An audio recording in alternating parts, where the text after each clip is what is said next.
So we're live now. Hello everyone, welcome to TU Delft's introduction program, live Q&A session on being a student at TU Delft. So I am Sushma, here with my fellow crew members Satwik and Shashra. First of all, before we introduce ourselves, we want to wish you all a very happy new year, and we hope that 2023 is going to be a fun, exciting, and a successful year for all of you. So let me introduce myself. I am currently studying marine technology at 3ME. I've been working for the IP for almost a year now, and I'm looking forward to starting my graduation projects next month. So it's going to be an eventful couple of weeks until February for me. And then Satwik? Hey, I'm Satwik. I'm studying Master of Science Structural Engineering, and it comes under Civil Science, Civil Engineering and Geosciences. And I'm also working on my thesis. This is gonna be my third IP. And yeah, looking forward to have you all on campus soon. Great.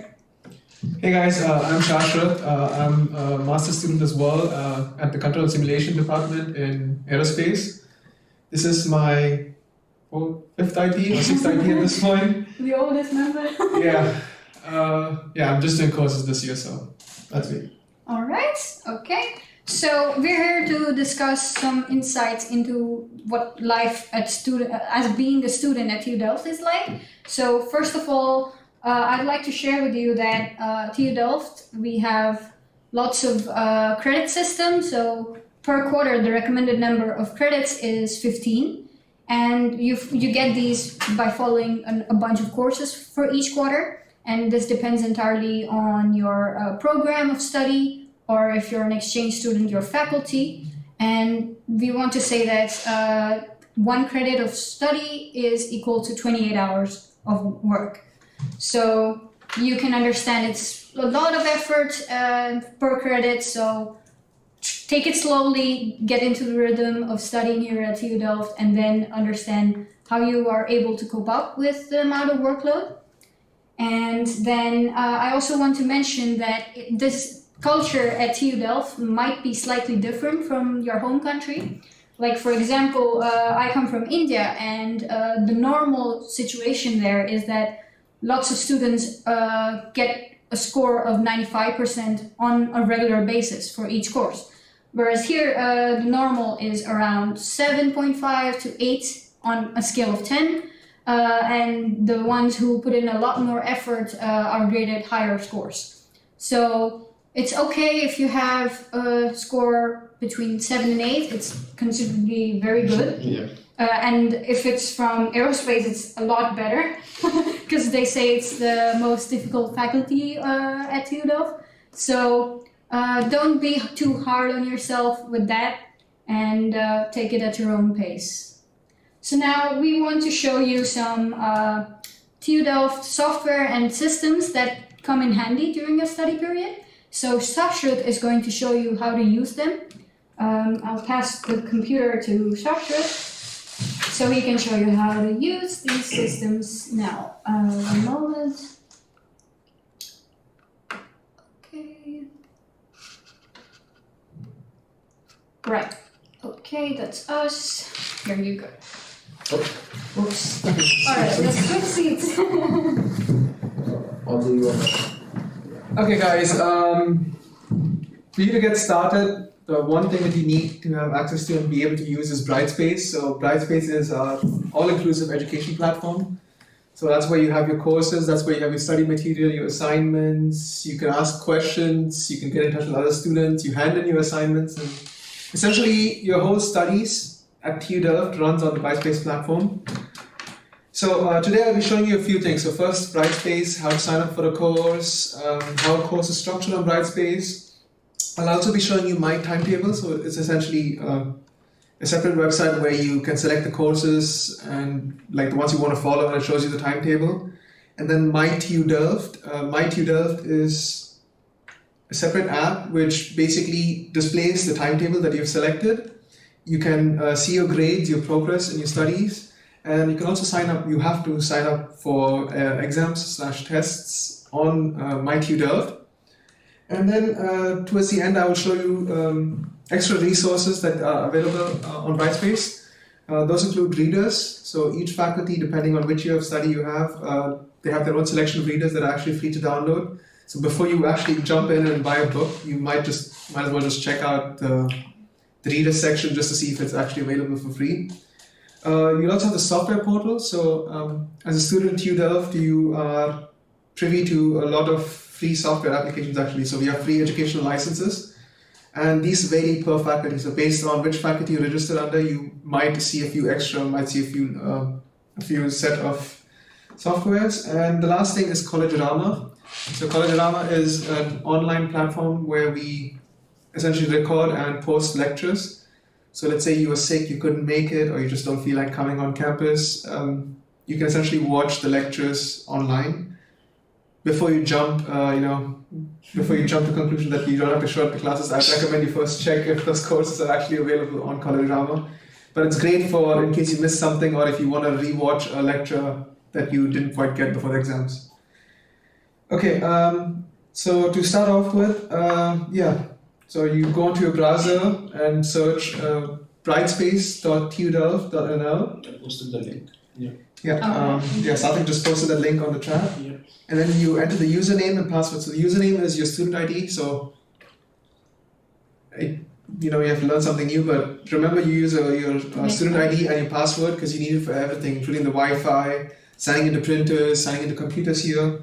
So yeah, you should have received an email, right? With these details? Yes, definitely. So once you have it, You log in. Whoops. okay, let's hope I get the password out on the first attempt.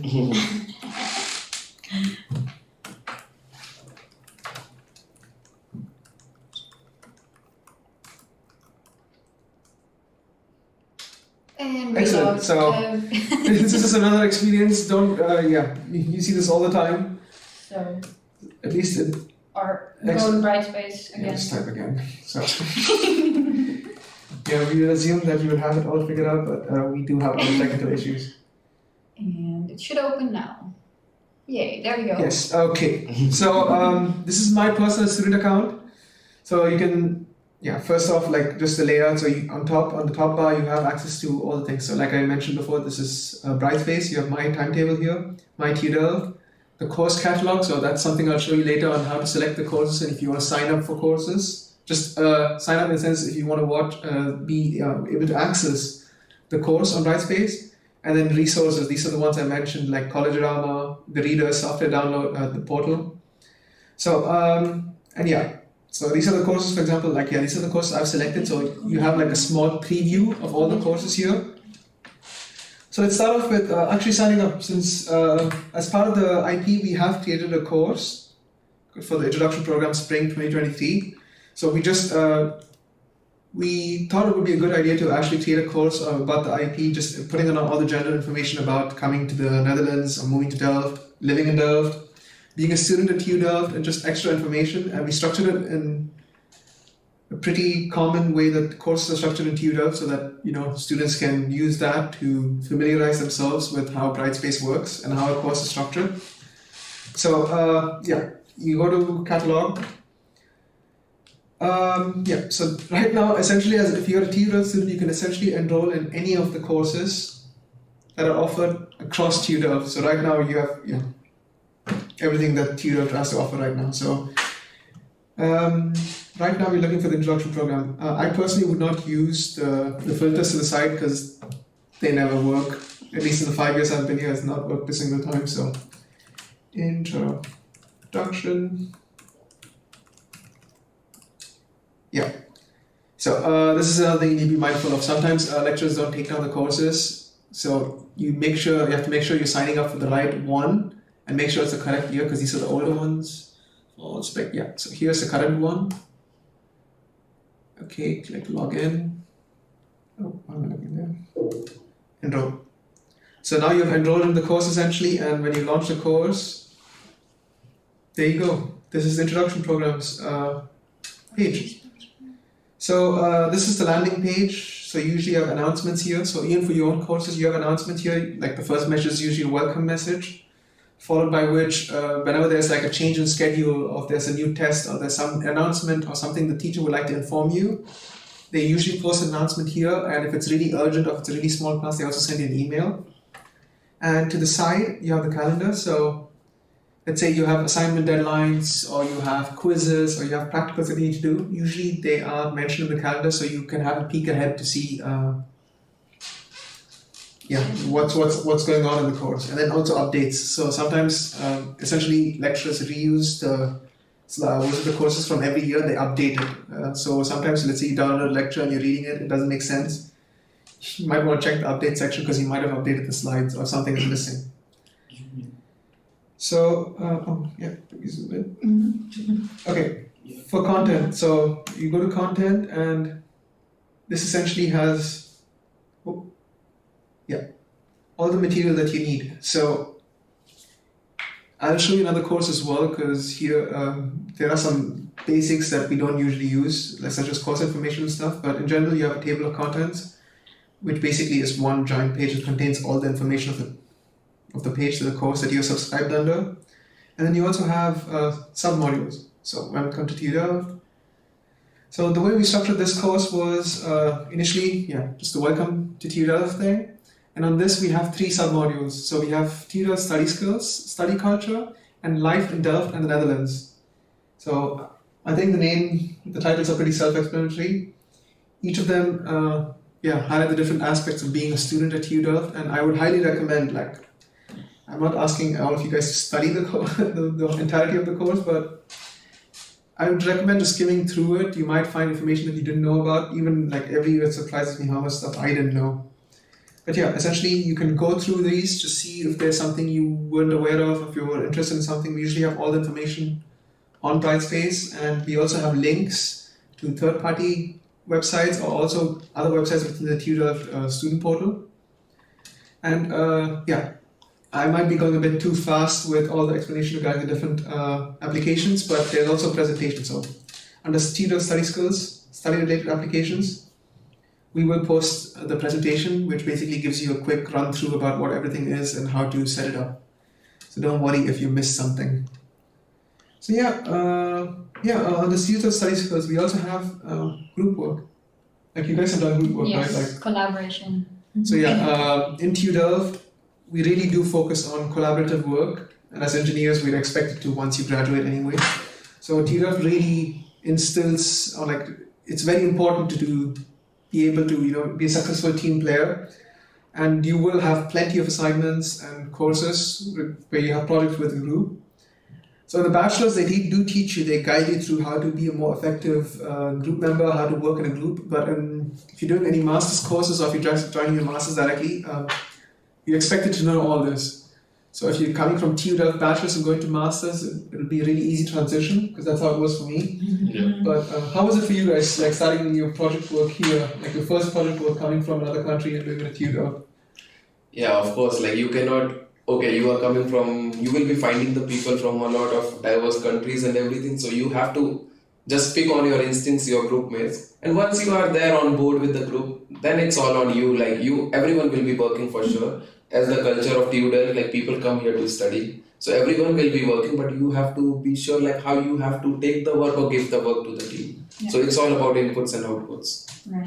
For me, it was a bit difficult finding my first group, because most of my classmates finished their bachelor's here at TU Delft and then started the master's, so they already had friends across the class. So for me, I got invited to join a group by a bunch of other local students, and I was happy to be included, and I felt they were the very most polite and kindest people that I met here at TU Delft in my program. So it was an enriching experience for me, also getting used to little conversations in Dutch. They would help translate or help me understand something that was said in Dutch. And then I really appreciated that little help from them. So it was quite a memorable experience the first time.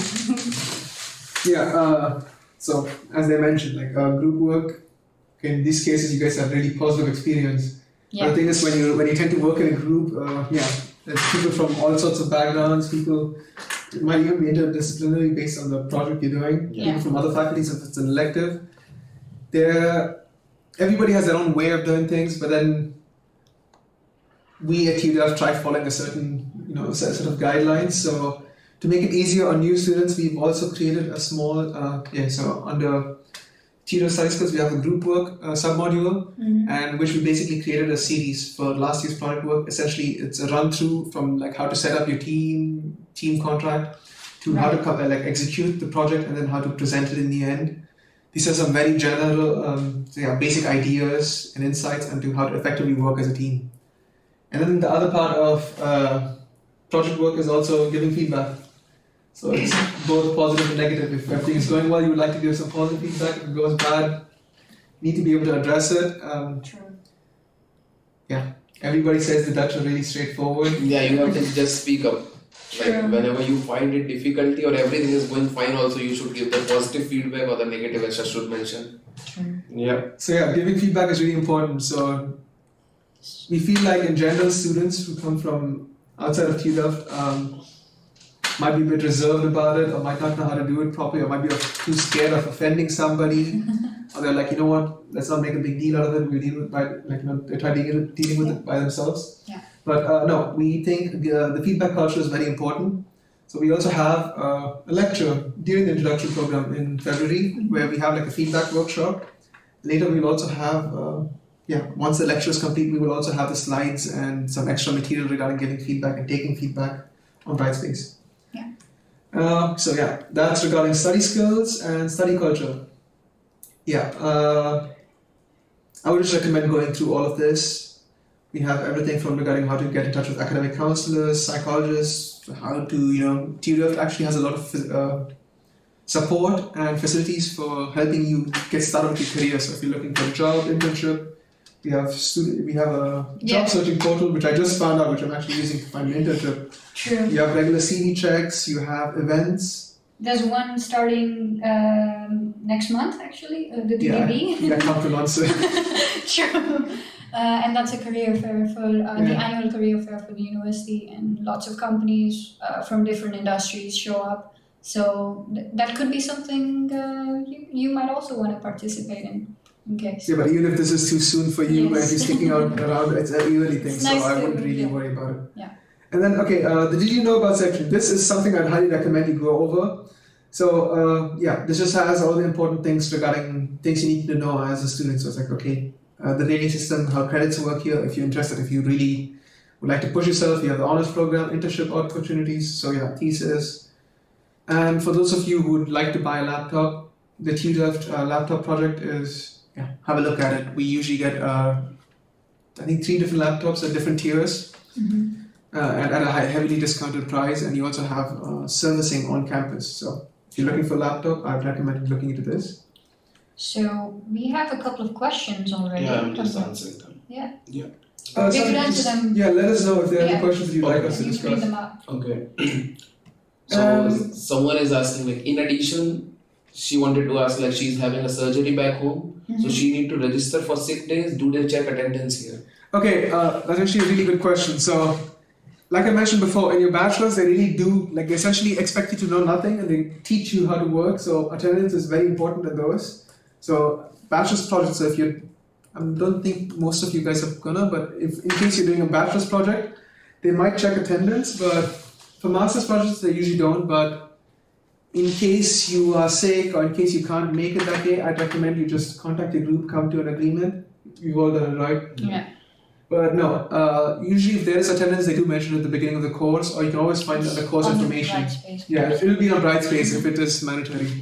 One question is about Brightspace. Yes. Can we already enroll in all of our courses in Brightspace? If not, how can we know when they will be available? Okay, another excellent question. So as of now, we usually keep the introduction programs Brightspace page 1 month before the actual program, so that's the reason it's live. But so there are 4 quarters, and at the beginning of each quarter, so what I usually do is I try registering for the courses, so you know which courses you have to do. So I try registering 1 week before on Brightspace, but so some lecturers do post it on 1 week before. Some they post it after the first lecture, and some forget to post it even. So they let you have to ask them in the first lecture, and then they'll be like, okay, we'll post it. If you can't find it by yourself, the week before or on the first day, I'd recommend you just ask the lecturer during the first lecture, and they usually make it available. And regarding which courses you have, it's available, right? Like you guys are, especially exchange. Sometimes the professors are really late, so the course would have already begun, and the Brightspace course is still not live. So normally at your first lecture, they provide you more information if it's not already available for enrollment. Yeah, what I would recommend is you guys have course codes. So when you go to the catalog, the simplest way of searching is find the right course code. So I'm just going to, for example, show you AE. These are bachelor's courses, but if I just did, yeah. So find a course, make sure it's the correct year, make sure it's the correct quarter, and then enroll. But if it's not available, I'd recommend just getting in touch with the lecturer. Yeah. Oh, let me open. Wait, is it this one? No. Okay, and the last part of the Brightspace course from IT is regarding living in Delft. Yeah, do you want to talk about it? Living in Delft. Let's see. I want to show. So there's plenty of activities for you to engage in the city of Delft. First, if you have the time, have a look at a bunch of tourist attractions here. There's many historically important monuments.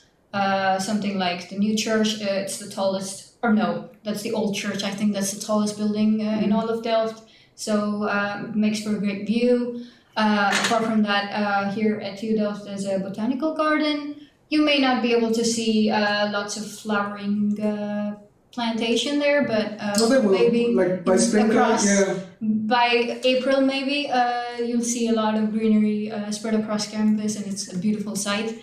And then there's also, this is also going to be part of the on-campus program for you to learn about the different student associations that you can be a part of. So I think personally that adds a lot of value to your student life here at TU Delft.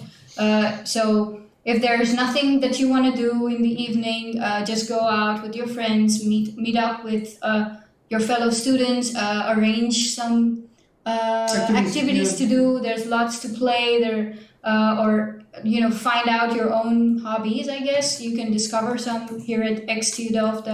There are many sports and arts events, so you can explore a new hobby that you would like to maybe adopt this time. Yeah, so we will also have an info market, or it's called an activity market. Info bazaar. Yeah, we have an info bazaar during the program, so where different student associations are going to come out. Yes. And basically show what they have to offer and what they expect from incoming students if they want to join the associations. But aside from just the exploring city of Delft and the Netherlands, there are also some practical matters. So the Netherlands is like, the Dutch are really known for cycling everywhere. So you will have to find a bike, you will have to learn how to bike in case you haven't, and then that's how you basically make it everywhere. So getting to classes, going around the city, shopping.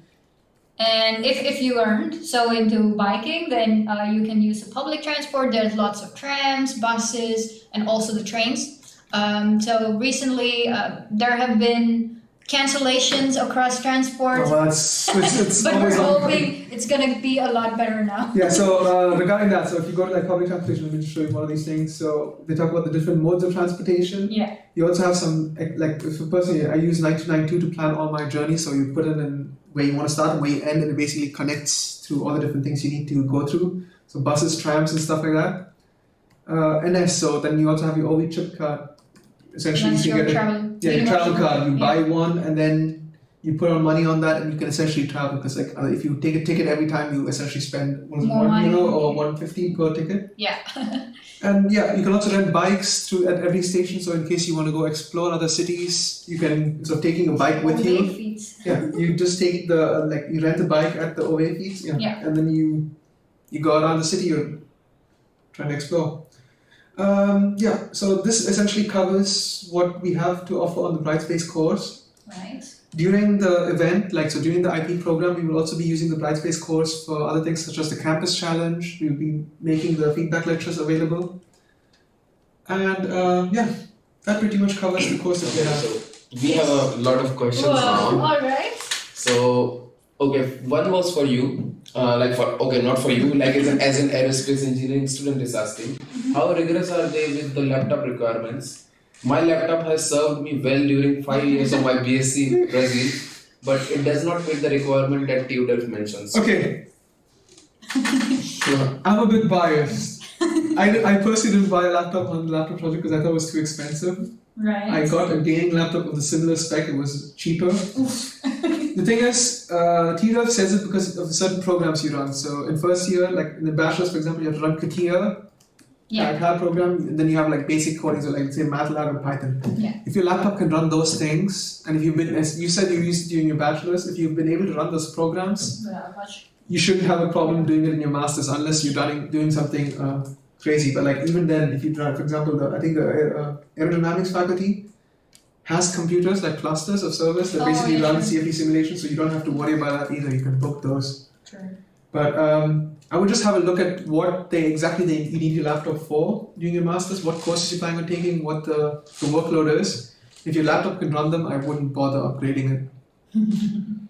Someone is asking, any other bike rentals recommendation other than Swapfields? Rentals. So Swapfields is the popular. It was the TU Delft brand. Was an industrial design student. Like I think a pair of them who came up with it. Yeah. So it's a TU Delft thing. But OV Feeds. So those are the bikes you can find at the station if you're going around for a couple of days.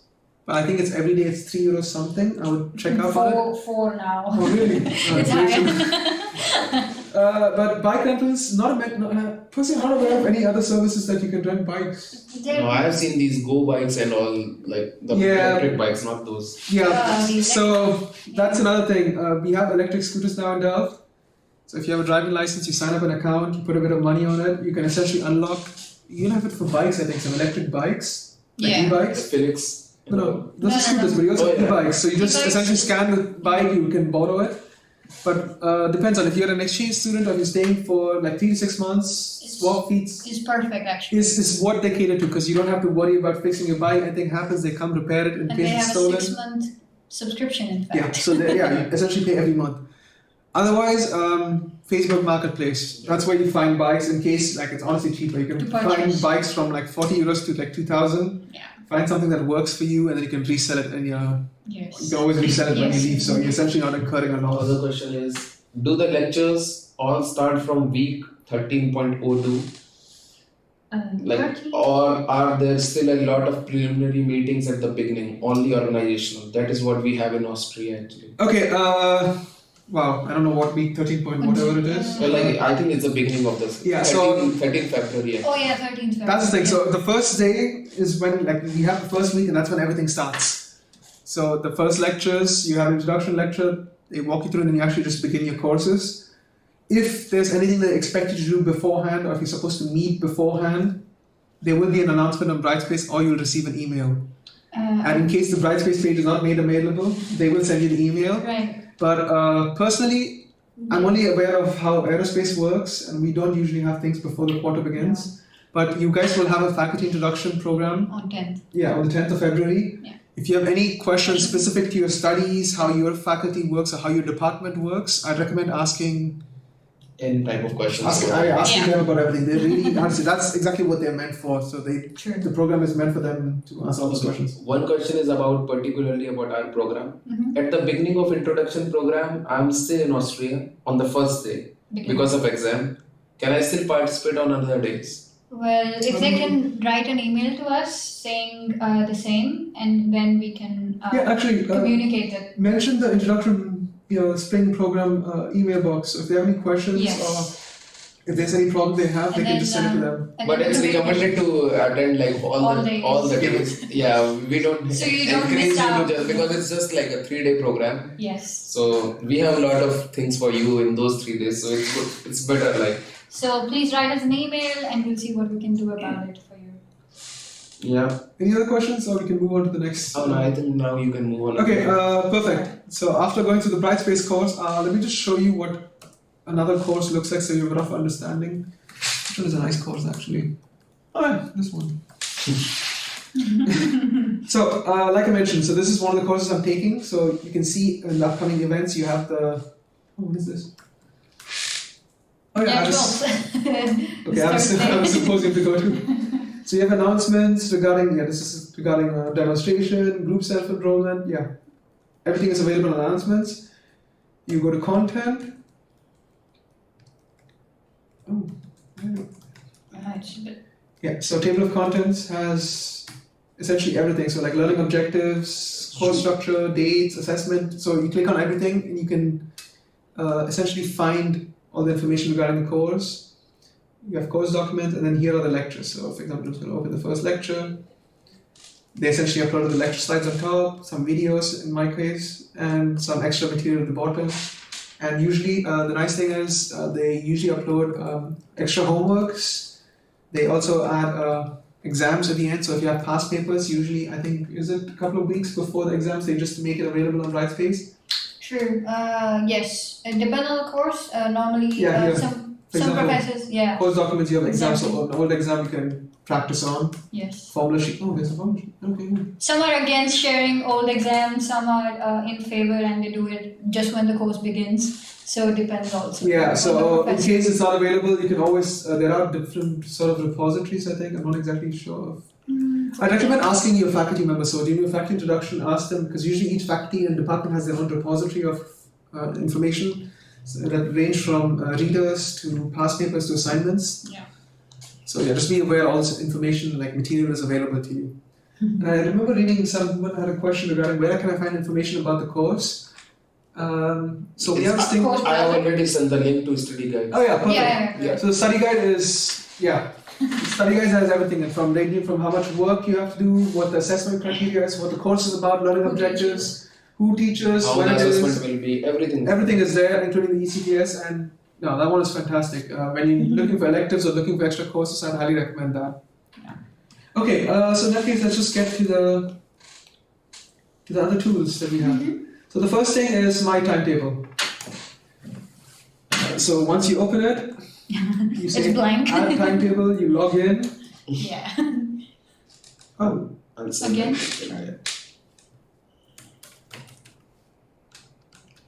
you sign in again, which usually shouldn't happen. Someone asks, is this live session going to be available on YouTube later on? Yes, it will.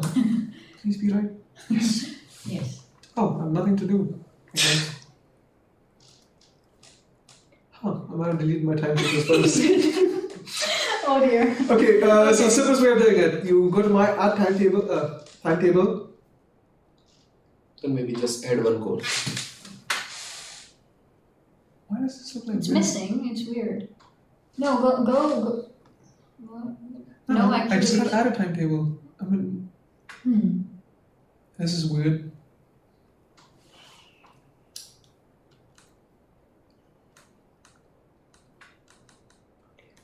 Okay, well, I guess there is a technical glitch with the program, and you can't add any timetables, but it really doesn't work. Have you guys checked? Right. No. Just give us a second. I need to enroll in some subjects. Oh right, yeah, because you finished taking your courses. Let's see. Where are you finding my timetable thing? Oh, it shows up here. Strange. Sign out. Yeah. Sign out, and then maybe. What's? Okay. This really is not working out for me. Yeah, for me it's working though. Okay. Just do on the week though. Not. I can't log in now. He still has to log in. Yeah, now it will show. Looks better now. No, I still can't select anything. No, it's so weird. What do you want to select? Like the subjects? No, like there's nothing available. Like we have signed into his account on a different device and we see this, but it's blank here. Oh, maybe. It I might be the think like device. maybe because of HDMI or something, it's not showing those. things. It might no, be. it just we're having some sort of technical difficulty here, but so essentially you go to add timetable and you find course. Like there should be a third option called course. I usually recommend using the course code to enter, and then once you enter that, you can select the courses, and then it shows up on your timetable. And then you can also select for it to be shown if you have, let's say, you use Google Calendar or Yeah. the a different iCalendar from application. you can also link it to the other calendars. Yes. So it shows up. And if you want to make any changes, so for example, sometimes some courses have group numbers in them. I'm just going to give an ethics, like there's an ethics course that everybody has to take, and ethics has multiple groups. So they're like 5-6 lectures a week, but you only have to show up for one of them. So you can even mention which group you're in, so it just shows up for that particular group. Yeah. So any change you make on timetable needs to be done on my timetable, and this changes to reflect on your own timetable and my tutor.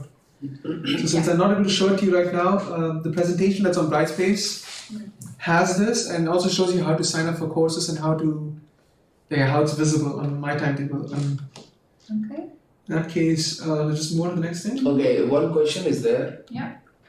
How do in my timetable I have some courses labeled in red and others in green. What's the difference? The ones in red are not final. It's like... the draft ones. Yeah. And their mode of examination can change with the... Yeah, no, but even then I would recommend, Mode at of least exam? in the 5 years I've been here, the draft courses, like the draft schedule has never changed. Right? Yeah. Like for me, it's always like, that's the one I usually make my plans on. Those are the ones I make my, plan ahead with, and usually they don't change. But if there are any updates, you usually get an announcement, or you can just regularly check your My Timetable or My TU Delft, and you should find it. One person is saying, how do I know where I need to be for my first lecture if I'm not enrolled in a course? Like for the very first day, when you're supposed to... So even if you're not enrolled for a course, you can view the course schedule on My Timetable. So My Timetable is a separate thing from Brightspace. So Brightspace is used for accessing the course material. But just because you signed up for a course on Brightspace does not mean it will show up on My Timetable. Yes. So they're all independent, essentially. So My Timetable, you can pick the courses you want to see on your timetable. That shows up in My Timetable. In My TU Delft, so Brightspace, you can even sign up for courses that you're not planning on taking. You just want access to the material. Yeah. And then when you sign up for the tests, you have to sign up for the courses that you want to do an examination on. So which I'll show you next on My TU Delft.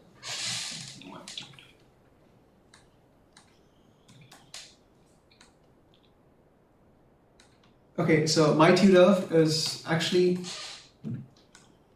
not working again, is it? Oh, Okay, it is. there it is. So My TU Delft can also be downloaded on your phone. So it's available both on the Play Store and the App Store. So this is the general overview you get. You have your calendar here. And my calendar does show up. So I have a calendar here. These are messages. You have news, and you also have links. My timetable now. Yeah. No. No, it's still empty. It's working. Yeah. So you essentially can view your grades. So what is this? Yeah, this is my calendar. So you can see the calendar. So you can't make any changes here. So if you want to make any changes to what you want visible, what you don't want to see, you have to make it on My Timetable. And then for each one of them, it tells you, for example, here, Stochastic Aerospace Systems. This is the professor who's going to give the lecture and where this lecture is. So sometimes if you're not aware of where this is, you can also just copy paste this on Google with saying TU Delft, and it usually gives you the building code and the room. Yeah. And then next is grades. Yeah, this is where you have an overview of your grades, what you've done, how many credits you've achieved. Right. This is your progress, so your master's, so out of 120 credits, how many credits you have, which courses you failed, which courses you have to complete. And you can also print an overview. So in my case, when I need to apply for different internships, they ask you for your grade sheet. You essentially do it here. You have messages. So usually you get messages when their exam results come out. So any exam results that comes out, you sometimes get like preliminary grades on Brightspace, but the final grades have to be on Osiris. So when a grade comes on Osiris, it's essentially become official. And when that happens, you usually get a message. So these are the messages. You have some TU Delft news, and this is the really important part of My TU Delft. That's signing up for tests. So you have 3 options. You can sign up for courses, tests, and minors. I've never signed up for a course. Have you guys? Nope. Master students don't have to, I think. No, you have a bachelor's. I've never signed up for a course on My TU Delft. On My TU Delft, nope. It's always through Brightspace. So go to test. Actually, I might as well sign up for my exams if I can find it. I can just show you. Yeah. So once you click on test, you have to find the right exam. So in this case, normally the deadline for signing up for an exam is 4 weeks prior or 2 weeks? 2 weeks prior, I think. So you type in the course. Yeah, this is the course I have to do. It tells you, click on it. It tells you when it is. It's on the 30th of January at this time. Select, Enroll. confirm enrollment. Right? Does it show up? 1 second. Yeah. So, It's disappeared and Yeah, sometimes they don't. yeah, so it's the same thing works for everything. You click, enroll, confirm enrollment. And then you can also do it for resets. So be careful. Sometimes they do show up you, like for example, this course. Yeah, this is a reset, but just make sure it's the right one that you're picking, because sometimes they have multiple tests, and it might not be clear which one you're signing up for. And you will be getting an email for every. So then you have an exam ticket. Your exam ticket shows up on your email box. So your student email, you should have an exam ticket. So in case, for example, it doesn't show up in the system, but you did sign up, you can always find. So if you go like to show my enrollments, no courses but tests, I have these 3 tests. It tells me when each one of them is. also tells you the location. Yeah, be mindful of the location. I'd recommend you have a look at this. Make sure you sign up, because usually if you don't sign up, depends on who it is in charge, but sometimes they don't let you do the exam, or they let you, like if there is space available, they essentially give you a half an hour time penalty Yeah. and let you come in. It's a mess. So I'd recommend just 2 weeks prior to any of your exams, just make sure you're signed up. I completely forgot about it, but Right. yeah, usually you have classmates who let you know, or the lecturer makes it clear when to sign up for exams. But yeah, just be aware, if you don't sign up for a test, you won't get the credits for it later on. Right. Okay, that just covers my TU Delft. Do you have any questions pertaining to this before we move on to the next thing? Where can I find my personal details on my TU Delft? Oh, good point actually. Completely forgot that Personal part. details. I think just on the Yeah, profile so picture. if you have it here, you click Profile. Yeah. on this, and then My my details. You click on my details. You should also get essentially get some basic information. You also get, if you are looking for your proof of enrollment, that's where you find your proof of enrollment. Mhm. That's where you get it. That was actually a good question. Download, yeah. When can we enroll for the courses in spring semester? Like I said, 1 week before, I usually check myself. If it's not 1 week, I usually wait until the first day of the lecture. I usually sign up on my timetable first, because my timetable you can sign up right now for the future courses. And then once I go to the first lecture, if it's not available yet, I just ask the lecturer, or the lecturer informs you when it becomes available. So I wouldn't stress too much about it. What I would recommend is go to my timetable, fill in the courses that you actually have to take, attend the first lecture, and then you can sign up for the Brightspace courses. And normally there's no strict deadline, I think. No, the courses even open, since there's also enroll. reset, you can essentially even enroll after the course is done. Yes. And I would recommend, I make this mistake myself, but stay enrolled. You can unenroll after you're done. True. I would recommend staying enrolled, because at least in aerospace you have a lot of material That's useful. Exactly. where you have a follow-up course, and then when you unenroll, they might just close the course, or they might close the enrollment, so you cannot enroll again, Yeah. and you essentially have lost this trove of information you can't access again. Right. Any other questions? When and how do we know which courses we should participate in? I told it's available on study guides. Yeah, study guide. So for your exchange, I think you should have already selected which courses you want to do if you're coming on exchange. If you're following a program, so for example, for the bridging students and for the master students, there's already a strict schedule on what courses need to be taken when, and you should find this in study guide. But if you're not entirely sure, I would double check your. Like just send an email maybe, or you should actually just check your application, what you exactly applied for. This question, as an exchange student, I have received my future TU Delft email address. When will the email address be activated? The moment you get your student ID and your password, and once you have set it up, you should be able to use everything. So including the Wi-Fi, the email ID, the printers. Yeah, everything. So I would recommend you sign up for the Outlook thing immediately, because that's, I think, isn't that how we correspond with them as well? Correspond with who? With the students. Do we use their Outlook email, or do we use their own? I don't think so. It's a personal. Okay. It's a personal one. But TU Delft in general communicates through like any important message they have. So for example, the exam tickets, if you make any reservations at X, everything is through your student email account, and you have it visible there. So we have another question. When does the IP begin on the 8th of February? Is it 10? No, it's like we are deciding on it, but it's 9:30 or 10. I don't know. You can check. We have the schedule, but it should be on Teams, I think. Yeah, it's gonna take just I promised you we are more prepared. It's just we're more focused on the key elements of the program, not exactly the time. I think it starts at 10:30 or 10:30 is when you meet your team, and then you have an opening lecture at Aula. Okay. I think Don't worry about it. We will send you an email soon, which has all the information about the it. entire Okay, it schedule. starts at 10. Okay, good. Yeah. So, alright. Are there any questions? Or do we want to? Are there any questions left? Okay, I lost my notes. Okay, got it. Have we missed? Are you moving about? Oh, is it connected to this? What are? Oh yeah, never mind. Put it aside. Yeah. Thanks. Then, Okay. Anything else? No more questions? No more questions. Okay, Okay. let's get the last part. So Yes. this part is really important. This is something that a lot of students are not aware of. True. You might as well use something that's given to you. So, college drama is the first thing. This one really spoiled me. Yeah, this one, it's fantastic. I already It's not sent a customer link service. over So there. you go to live recordings. So then I'm going to show you some aerospace ones. Aerospace. So they have some live lectures as well, but in this case, let me just go to bachelor's because they don't usually have them for master courses, which is unfortunate, but yeah, here you go. So every year, so it's like every course, Yes. it's all the lectures. So these are all the bachelor courses, like all of them. You click on them, you have all the lectures recordings, and then it's like, I'm just going to open a random one.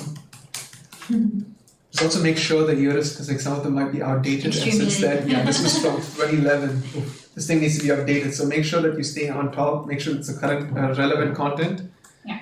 All of it might not be useful, but yeah. And sometimes the course is modified, so it's always nice to confirm with your professor that Yeah. college drama. Personally, what I usually do is when I watch recordings is I have my lecture slides open, so the new ones, Yeah. so they post some Brightspace, and then I essentially watch the video and sometimes they See rearrange the correlate. slides, maybe they add more slides, Yeah. and then you can essentially correlate between the two material. Right.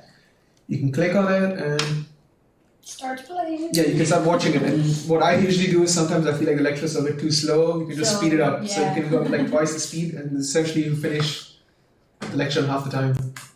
Yeah, but that is college drama, so it's not for every course. So at least in aerospace, you have it for all the bachelor courses. Do you have it for civil by any chance? Do you know? Oh, what? Yeah. College drama? drama. Yeah. Oh, actually, like all the courses. All of them. Yeah, because a lot of people in some structural engineering courses, all the courses have been recorded. Okay. Oh, And I'm after jealous. COVID, actually, I think like they have made available all the courses over there, like online courses. Yeah, at least one year. We have for some courses. So some courses they made it available, saying it helps the student learn. And some of them, the lecturers were No. too upset about showing those materials, so they decided, you have to come to the lecture. No, Sure, because sure, sure. I remember for one of my subject, it was like the professor was teaching for so long, like it's been 20 years of his teaching. So in 2019, I was watching the lecture from 2004. So Okay. yeah, so The that material was- hasn't changed, I guess. Yeah, so nothing gonna change. So it works that way as well. It But always it works the depends. same way. Yeah. So we do. Sure. Like it's just a Good question. like a request. Like, can you just after when you are done, you can show about the study guides once, like on your screen. As Sure. Yeah. Let me just cover the remaining two resources. Yeah, So you have readers. Sadhvik just found out about this last week when I showed him essentially all the books he was looking Man, for. Yeah. I was amazed. So, why is this thing? Okay. By the time this thing loads. So you have readers. So based on each faculty, based on each course study, you have different readers. So at least in aerospace, in my department, a lot of readers are actually written by the lecturers themselves, and they make it available. So let me just go. So once you logged in, there's aerospace, Okay, faculty. masters. Yeah. So these are all the aerospace masters books, for example. So human machine interactions. So you have the course books. So you can download a free version of it. So as a PDF, and if you really want a hardbound copy, you can always buy it. It's pretty much essentially just paper with, I think it's a softback cover. Yeah. And you pay for it here, and then you can pick them up at the library. I think you get an email regarding this. But yeah, I'd recommend having a look at this before you decide to purchase any books or you try finding it, because All the important ones are here. But do make sure if you are following a specific course and the material is in Dutch, then it may not be relevant. So do cross-check that it's in the language that you can understand. Yeah, but I think usually, at least for aerospace, all of them are in English. Oh yeah, that's great. Because it's an English course, like Oh, yeah, bachelor's sure. and master's are both in English. Yeah, for me, my bachelor's I program think- is taught in Dutch, and some of the material, which is actually useful, is in Dutch. So I still follow it, try figuring out from the figures, and I try to make sense out of it. But yeah, so watch out for that. Then Yeah, this covers the readers, and the last part is the software download. oh yeah, this one's extremely useful. So, for example, in control and simulation, we use a lot of MATLAB. MATLAB licenses are infamously expensive. Yeah. I don't know if it's a good thing or a bad thing, but we get a free license now. So Oh, we yeah. get really, how do you say, we use MATLAB for everything in control and simulation. And yeah, essentially they get you hooked on it. So MATLAB for students. yeah. So you click on any of the softwares, you have an information, just general information. You have download, so like what to download, and then it tells you also how to install, like what the steps are. The instruction manual. Yeah, and it's essentially you can go through. So That's- also for those of you who have MacBooks, I would double check if you can, like a lot of the programs, for example, you might not be able to run it on Mac, and you might need to either get a Windows laptop or have like a boot camp. But yeah, this essentially shows you all the softwares that are freely, readily available to you that you can use. Alright. Okay. So let's see the study guide then. Yeah. So the last thing that somebody asked, study guide. Study guide. TU. Spelling of Delft wrong. That's fine, I think. Yeah. Let me just change it to English.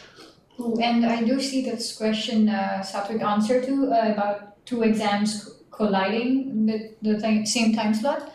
I had the same experience this quarter, and I asked this to be changed for my program coordinator because normally they have access to the entire program's schedule, and it's not. They try their best to avoid it, but sometimes if it happens that these two courses clash, the exams clash, then you can make a request, and it does take quite some time for them to modify the change. So it's nice that you noticed it, so bring it to their attention. But the thing is, that's the thing. The timetable, for example, you can access it right now. You can essentially, if you skip forward all the way to the end of the quarter, you can see when your exams are. Yes. And the thing is, within the faculty, they ensure that none of the exams coincide, because you have students coming from other faculties taking electives, you have students doing research. But sometimes there might be a clash, especially when you're doing, let's say, a course at aerospace and then you're doing another course at computer science or another faculty. So then there might be a clash, but in a lot of cases, when you do send them an email, you can try contacting either one of the course coordinators and then get in touch with them. But like Shishma mentioned, get started with it early on. But study guide. So in this case, I've mentioned the year, which is this current year. You don't want to go to the previous ones, but yeah. Doesn't apply. Organization, aerospace, masters in engineering. So these are the 6 tracks that are available. So in my case, if you go control and operation, mine is control and simulation profile. Takes more time. Yeah. So this essentially gives you a whole overview of. Yeah, they explain this diagram as well. Like, that's the Oh yeah, the best map. thing to So understand. this essentially gives you the overview of the master's profile, like the control simulation program. So you have like the person in charge, the program coordinator, just a general overview of what the master's profile is about, and these are the courses. So at least in your master's, between the different profiles, so you have the same, like control and operations is the main department, and then within that you have control and simulation, and you have sustainable air transport operation, I think. Yeah, sustainable air transport. So you have certain courses that coincide. So we have some courses that are the same for both of those profiles, and then each of us have profile-specific courses. And so essentially, like these are all the courses that I have to do. Essentially for my master's program. These don't exactly include the electives, but these are the mandatory ones. So you can see to the side the course code. So these are the important for when you're signing up on Brightspace or when you're trying to find them on my timetable. The ECTS that correspond to the courses, and so this basically gives you an overview of the period. So the quarters in which it is. Quarter 5 is summer. So, for example, automatic flight control starts in Q1. It's a Q1 course. There's an exam at the end of Q1, and then there's a reset at the end of Q2. And some courses, for example, this is something I'm doing right now. The exercise, it has no deadline. So usually the course instructor sets a deadline and there's no examination for it. So there's no red dot, there's no examination for it. Internship, for example, you can do it at any given time. You see, there's no restriction on when you can do an internship. You can do an internship at any time. And for courses which have an exam in Q4, have a resit immediately after. In summer. So that's the thing that changed. So we used to have at the end of Q4 used to be at the end of June, right? End of June, at the beginning of July, the first week of July. And then we used to have resits at, I think, mid-August. Yeah. But since last year, they changed it. So after Q4, your next resits are, I think, a week or two after. So it's like mid-July towards the end of July is when you have your P5 exams. So those are essentially resits for all Q4 courses. Just be aware of some courses you cannot do resits. For example, this assignment I mentioned in the lectures, the introduction lecture, he mentions that if you fail this, you cannot reset it. You have to wait for one whole year to redo it. That applies to a lot of projects as well. Usually projects and assignments that usually applies to. Courses you can always reset it twice, like reset it once and essentially do it twice. But yeah, this is what the study guide looks like. And if you want to look at what exactly specific course about, let's see, for example, avionics and operation. You click on this course, it mentions, so it says it's a Q2 course, 4 credits. These are the required courses. The thing is, it tells you the course language, the prerequisites. So these are the courses that what is required for. So in case you plan on doing an elective later on, these are the ones it applies to. This is the prior knowledge they expect from you. So in control simulation especially, we have a lot of students that come from 3ME, not necessarily from aerospace. So they might not be aware of these things. So these, they at least they can see what they need to know for this course. Here you have the course broken down to different parts. You have the course contents, study goals, education method, which is lectures. You have lecture slides. It tells you what the study material is. So lecture slides, the books mentioned, and some recommended literature. And then assessment tells you basically what it's a written exam. Right. And some exams are open book, closed book, and here it mentions closed book. Yeah. So essentially the study guide has all the information regarding the course, from who's teaching it, how it's going to be conducted, what you expect to learn, and how it's going to be assessed. Right. And sometimes I've observed this with one course that I followed last quarter, and the study guide page was not updated, but even on Brightspace you have hyperlinks to the study guide, but the information on Brightspace said something different from the study guide. So if you do find inconsistencies, then it's normally that the information provided on Brightspace is more accurate. And in case there's a serious confusion and you really aren't sure, just please contact on Brightspace you should be able to, there is contact information for who is in charge. Yeah. Or they usually say if you have any questions regarding the course, contact this person. If you have any questions regarding the exam, contact this person. Just contact that respective email ID with the course code and then your question in the subject line. Yeah. And they usually get back to you within a day or two. Sure. That's it. Okay. This out of time. This pretty much covers the entire demonstration that we had for this session. So all the study-related applications. One question is there. Yes. I am unable to find the current version of a course. Like for example, TPM 401A shows only the versions for Q1 and Q2 of this year, but not yet for Q3. Yeah. So it will be made available later on. If the course actually does exist for Q3, it will be made available later on. I wouldn't worry about it. Usually the very first week that you begin your quarter with, they make all the Brightspace pages available. Yeah. And there was a problem with the software page. It was when I access this software download page, nothing appears. A message says no packages are available. How do I fix this? Okay, I'm not entirely sure. Usually you should be logged in for that. Yeah, if you are logged in. Yeah, you see currently, like on my software page, I'm logged in as a student. Just make sure you actually go through Brightspace because that way it ensures that you're actually logged in. If that doesn't work, I'd recommend can you put down the email ID for the ICT service desk? Okay. For me also it works, I don't know. Yeah, so we have these service desks throughout the campus in pretty much every faculty building. Yeah. And they usually wear a blue shirt, they sit at the front desk as well. Yeah. They essentially help with all software and sometimes hardware related problems. So in case you can't log into something or something is not working, your email account, something is wrong, phone number is not showing up, something is not visible, they usually handle all those problems. So you can either send them an email and they handle the request, or if you're on campus, you can always go visit them at any of the front desks. All right, great. Any other questions? I don't see any new ones. Okay. So I hope we were able to answer your questions about Brightspace and other applications of TU Delft. Please feel free to write us an email if you have more questions. It's ipspring2023@tudelft.nl. And this recording will be made available on YouTube, so you can rewatch some of the demonstrations that Shashwat showed us. And that's a wrap. We're gonna put like the presentation as well, right? Yeah, the presentation regarding all of this will also be available on Brightspace under Study Skills. When is it going to be I available? think I'll make it available right after the session. Oh yeah, great. So by the end of this week at least, you will be able to find it on the Brightspace course. So, well, thank you for joining us all for the live Q&A session. We appreciate your enthusiasm and the questions that you posed. So we are looking forward to welcoming you next February. And this is a gentle reminder that you should also sign up for the on-campus program. You don't know, I don't think this is... What? We are not visible. Yeah, we're not visible. So thank you so much and see you next February. Bye. Bye-bye. Bye bye.